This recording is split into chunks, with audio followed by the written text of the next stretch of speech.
I like to recover my old fugly canvases that are, dry from, I don't know, maybe years before, and then try to paint over them. So that way I save the canvas. Because it's an old painting, I feel very free to kind of make my mistakes and experiment. So that was a quick job of me covering the old piece. I got links below to the paint that I use and the brush for covering.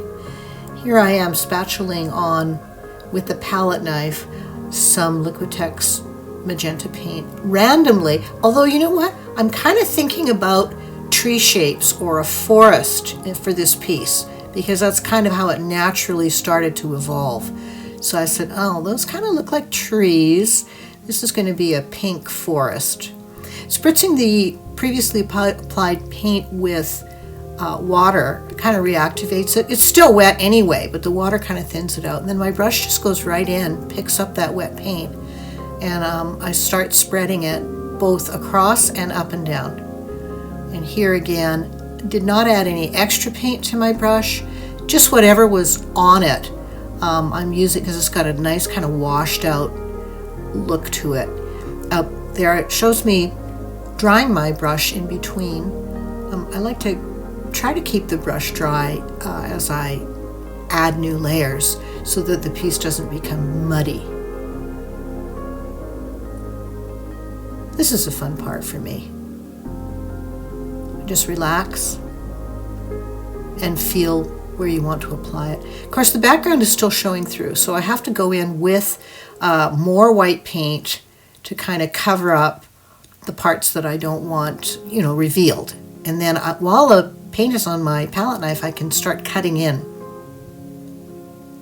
I like to dry between layers. I speed that part up.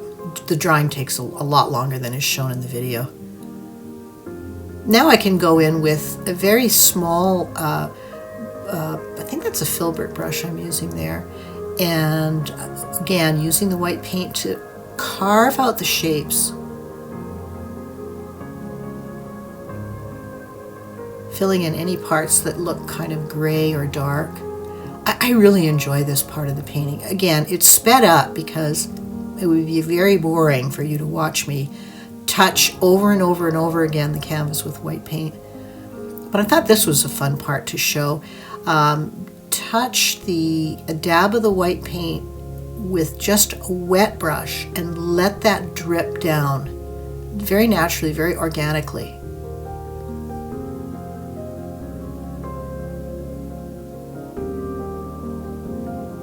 And you can break up any sections that are a little bit maybe too much pink, a little too much color by adding white.